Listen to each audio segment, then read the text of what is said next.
आज मालक कार्यालयात आले होते. विचारत होते हे भीमरावचं नाटक कधीपर्यंत चालणार आहे. हळूहळू पूर्ण शहरामध्ये बातमी पोचतेय की त्याला नोकरीवरून कमी केलंय. वृत्तपत्राच्या प्रतिष्ठेचा प्रश्न आहे. आमचे प्रतिद्वंदी वाटच बघतायत. काहीतरी करायला हवं आणि हे आमच्या वृत्तपत्रासाठी देखील वाईट आहे. काय बोलू, कधी कधी तर ती गोष्ट माझ्या लक्षातच येत नाही की तुमच्या वर्तमानपत्राचा मालक त्या भीमरावला घेऊन एवढा घाबरतो तरी का? अरे, लोकांना माहिती आहे की वर्तमानपत्र वाचणारे जास्त लोक आपल्या जातीचेच आहेत, म्हणजे उच्च जातीचे आहेत. मग अशामध्ये तर उलट तुमच्या वर्तमानपत्राच्या मालकाला तर आनंदी व्हायला हवंय की भीमरावला काढून टाकण्याच्या बहाण्याने कमीत कमी समाजामध्ये हा संदेश दिला जाईल की या खालच्या जातीच्या लोकांनी समाजाने आखलेल्या चौकटीतच राहायला हवं, त्यांच्या जगातच राहायला हवं, आपल्या जगात यायला नको आहे. आणि काय हवंय आपल्याला? तुम्हाला समजत नाहीये. पत्रकारितेमध्ये एक शब्द आहे, ठिणगी. भीमरावच्या मोहिमेची ठिणगी एखाद्या सुक्या पानाला लागली ना तर आपल्या सगळ्यांचे मनसुबे उधळले जातील. मॅनेजर साहेब, अहो तुम्ही उगाचच त्रास करून घेताय. भीमरावची ही ठिणगी देखील ना उद्यापर्यंत विझणार आहे. काय ना, ठिणगीला जाळत राहण्याकरता पैशांची गरज असते आणि ते तर भीमरावकडे नाहीच आहे. आणि हे खालच्या जातीचे जे लोक असतात ना, त्यांची सगळ्यात मोठी कमजोरी त्यांची स्वतःची अवस्था असते. एकदा जर का पोटाची आग भडकून उठते ना तर मग कशाची लढाई आणि कसली ठिणगी, सगळं तिथेच्या तिथेच जागेवर ठप्प होणार आहे. आणि जोपर्यंत मला कळते आहे, या भीमरावच्या जवळचे देखील उद्यापर्यंत सगळेच पैसे संपून जातील. अगदी बरोबर बोलताय बाबा तुम्ही. बाबा, रामजी आणि रमा दोघांनीही दिवसभर काम शोधलं पण कोणालाच काम मिळालं नाही. याचा अर्थ आहे त्यांनी दिवसभरात पैसे नाही कमवले. आणि जर बाबा पैसेच नाहीये तर तो भीमराव कागद कुठनं विकत घेईल? आणि जर कागदच नसेल तर त्याच्यावर लिहून कुठे काय वाटत बसणार आहे तो? पण तुम्हाला माहिती आहे त्याचं नशीबच असं आहे की त्याला कोणी ना कोणी त्याची साथ देणारा भेटतो. असो, बघूया काय होतं ते. अरे, जे होणार ते चांगलंच होणार आणि आपल्या पक्षातच होणार. तुम्ही निश्चिंत राहा. आज पण कुठं काम नाही मिळालं, मग पैसे कमवले नाहीयेत. माझ्याकडे पण पैसे नाहीत. जेवढे होते ते सगळे भीमला दिलेत. आणि जे काही पैसे होते ते सगळे जिजाबाईंनी बरबादच केले. आता उद्यासाठी काय करणार? उद्याचं उद्या बघू बाबा. आणि तसंही ही लढाई आता थांबणार नाही. बऱ्याचदा बरेच लोक लढाई मध्येच सोडतात पैसे नसल्यामुळे. पण सफल ते लोक होतात ज्यांच्याकडे पैसेही नसतात पण जिद्द कायम असते जिंकण्याची. आणि दादा, बाबा, याआधी आपण कितीतरी अशा लढाया बिना पैशांच्या जिंकलोय. मग ही लढाई लढू आणि जिंकू. भीम,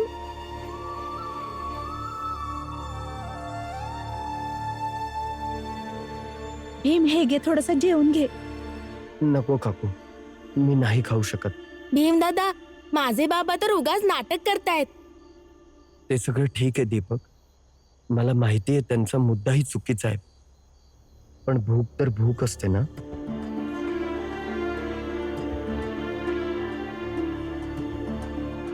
ते असे इथे बसलेत उपाशी, तर मग मी कसा जेवू शकतो? भीम, समजून घे. जर तू असा उपाशी राहिलास तर रमा बी उपाशी राहणार. जर का माझी सून उपाशी राहिली, पोरगा उपाशी राहणार, तर मी पण उपाशीच राहणार. वय, आणि मी पण उपाशी राहणार. तुम्ही सगळे असं नका करू, वाईट वाटय मला. की तुम्ही सगळे माझ्यामुळे असं करताय? ठीक आहे दीपक, बालविवाहाच्या प्रथेविरुद्ध आपण सर्व एका रात्रीसाठी उपाशी राहू. ही आपल्या सगळ्यांकडून राजाराम मोहन रॉय यांच्या प्रयत्नाला श्रद्धांजली असेल.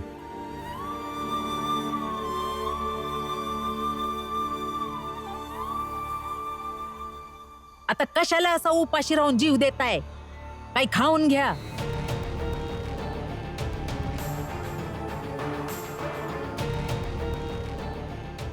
राहू द्या ना फुलियाताई.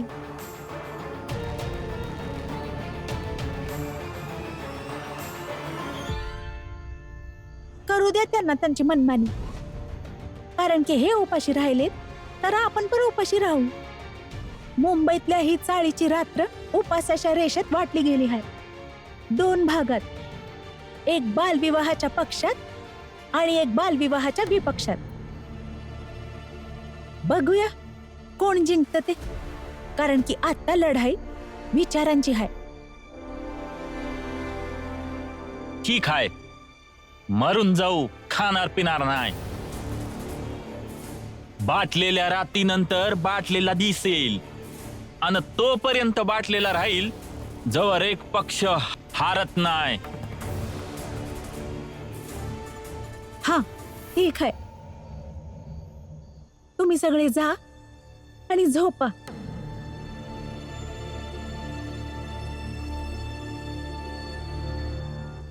भूक लागली, भूक लागली.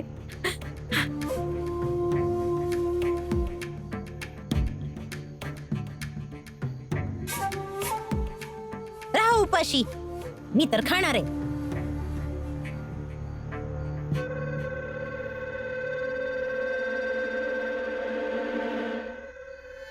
तू येतेच याच्यासाठी आहे ना?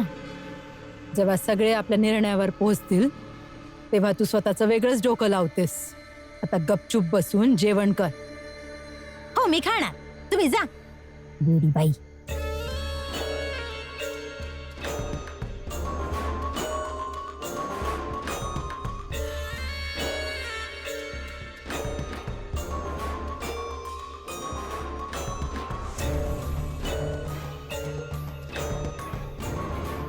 घ्या घ्या घ्या घ्या घ्या घ्या, खूप छान आहे.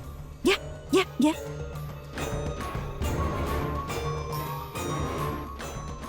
घ्या. नाही नाही, तुम्ही खा. मी तर खाणार.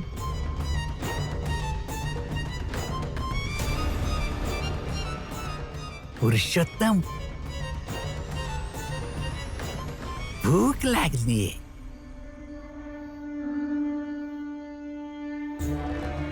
अहो पुरुषोत्तम भाऊ, ही जिजाबाई आपल्या समोर बसून असं जेवण जेवते, असं असं कोणी जेवण जेवतं का? अरे जिजाबाईला जेवताना असं बघून मग आणखीनच भूक लागते. मग काय, इथे तर माझा उपाशी राहून राहून जीव जायला लागलाय बाबा. पण पुरुषोत्तम भाऊ तर खूप मोठं मोठं बोलत होते की तहान भुकेनं मरून जाईन पण खाणं नाही खाणार. आणि आपण सगळे उपोषणाला बसलोय. अशा गोष्टी नाही बोलल्या तरच बरं आहे, नाहीतर उपोषण राहणार नाही. अरे खड्ड्यात गेले उपोषण. अरे आपण जिवंत राहिलो तरच उपोषण करणार ना. अरे उपाशी पोटी जर मेलो तर उपोषण कोण करणार? म्हणूनच उपोषणाला बसण्यासाठी जेवण जरुरी आहे. हा विचार कर ना, की आपण उपोषण कशाला करतोय? त्या भीमरावासाठी. उपोषण वगैरे सोड, जेवणाची व्यवस्था कर. अरे आम्हाला पण तर भूक लागलीये. थोडा संयम ठेवा, सगळ्यांना झोपू द्या, मग लपून छपून आपण खाऊ की. कोणाला माहिती थोडी पडू द्यायचं की आपण रात्रीला जेवलो म्हणून. तुझं म्हणणं तर बरोबर आहे पुरुषोत्तम. हं.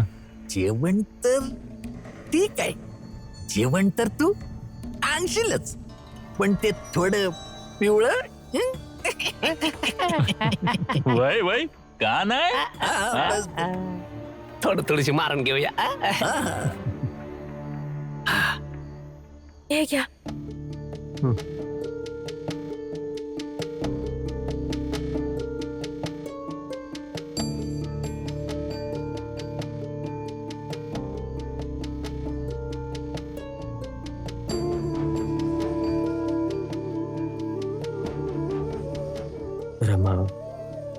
मला खरंच चुकीचं वाटतंय तू अशी उपाशी राहिली असत. मला बी चांगलं नाही वाटत आहे की तुम्ही उपाशी आहात. पण माझी लढाई रोज कोणा ना कोणासोबत होत राहील. मग प्रत्येक वेळेस असंच स्वतःला त्रास देत राहणार. 100 वेळा. नीट लक्षात नाहीये मला, पण 100 वेळा झालंय असं. काय झालं? हेच की तुम्ही मला समजावत बसता की तुमच्या लढाईत मी काय काय सहन करणार आहे. मग ऐकून घ्या, मला जे सहन करायचं ते मी करेन, कारण बायको आहे मी तुमची.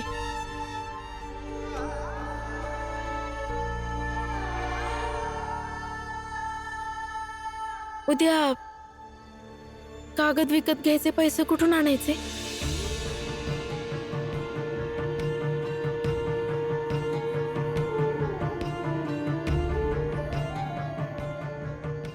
सकाळी बघूया.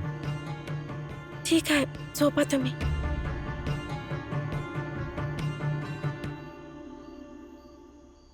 मी काय विचार करते, पुन्हा एकदा जाऊन त्यांना समजावून येतो ना की तुम्ही असे उपाशी राहू नका, जिद्द करू नका. नाही ऐकणार ते. आणि तुम्ही लग्नासाठी जर तयार झालात तर ते सोडून देतील विषय. कसा मी त्या लग्नासाठी तयार होऊ शकतो रमा? मग झोपा तुम्ही. ऐकणार नाही ते तुमचं म्हणणं.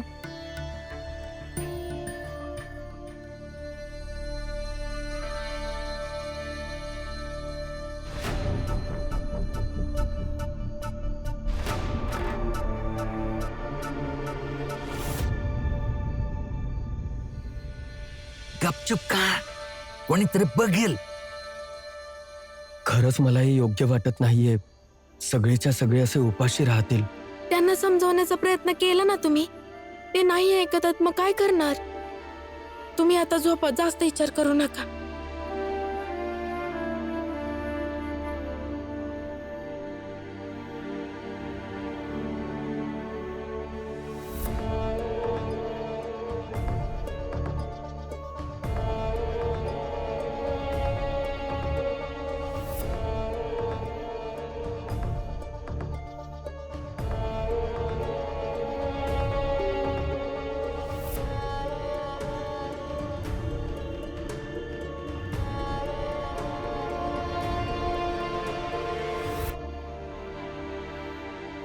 मला खरंच हे योग्य वाटत नाहीये.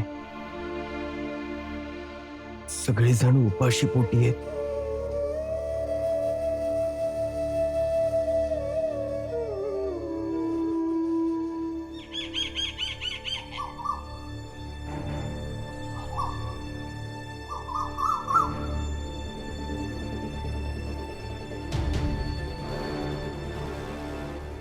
हितेश भाऊ, मनोहर, पुरुषोत्तम, जनार्दन, अरे अरे सकाळ झाली.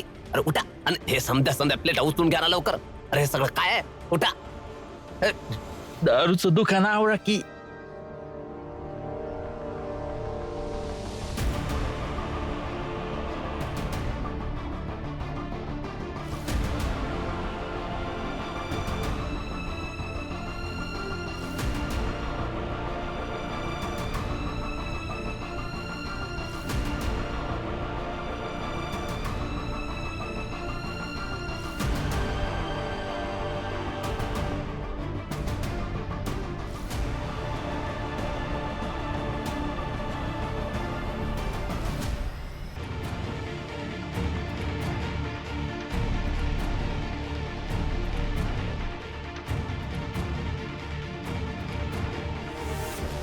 लाज नाही वाटली तुम्हाला? तुमच्यामुळे पूर्ण चाळ उपाशी होती आणि तुम्ही जेवत होतात.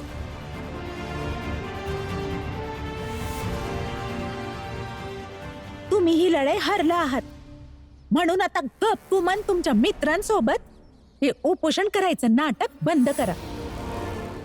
आणि आता तुम्ही दीपकच्या लग्नाबद्दल एक शब्द बी बोलणार नाही. पुरुषोत्तम काका आणि तुम्ही सगळ्यांनी फारच घाणेरड्या प्रकारे लढली आहे ही लढाई. वाईट वाटतंय मला.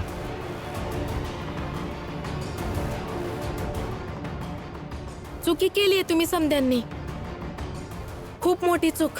वय केलीये चूक. आणि चूक ही आहे की ज्यावर माझा अधिकार आहे तो मी तुझ्याकडून मागतोय.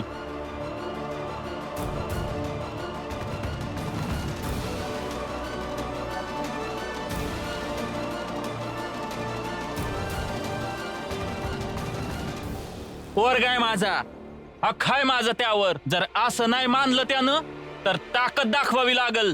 हात सोडा त्याचा. अशी जबरदस्ती नाही करू शकत तुम्ही तुमच्या मुलावर. तुझा आपली ती लढाई आणि बातम्यांच्या त्या ऑफिस मध्ये जाऊन नोकरी शोध.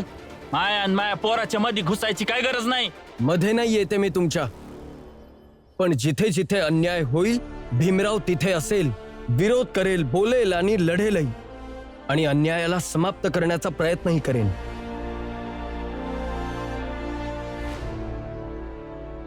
आणि बाबा, तुम्ही स्वतःला वडील समजून माझ्यावर हक्क दाखवताय, आणि जर तुम्ही माझ्यासोबत असे वागलात ना तर मी तुम्हाला माझे वडील नाही समजणार.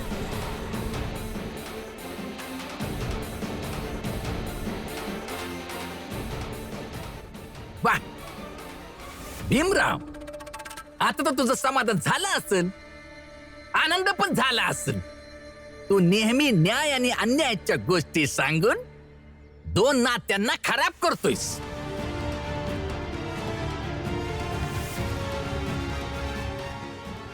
हे नाही समजत की नाती न्याय आणि अन्यायावर नाही, समजदारीवर चालतात.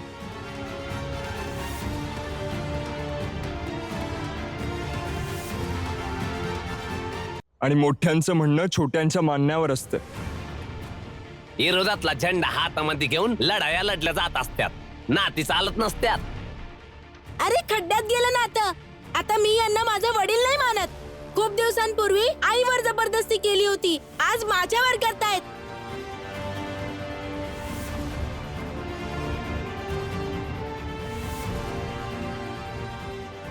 आता आनंद झाला असेल ना तुला. एका बापाला त्याच्या पोरापासून दूर करून जा, लाडू वाटा, पुस्तकं वाटा.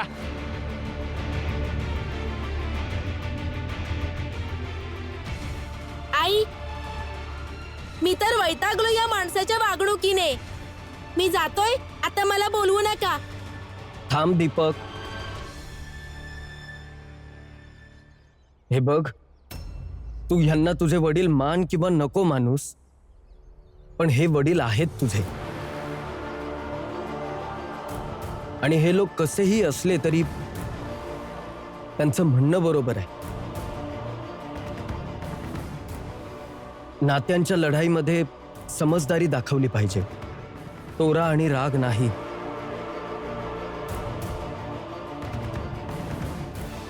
ह्यांच्याशी अशा प्रकारे बोलणं हे चुकीचं होतं. त्यामुळे मला असं वाटतंय की तू ह्यांच्याशी नीट बोललं पाहिजे, एकदम व्यवस्थित.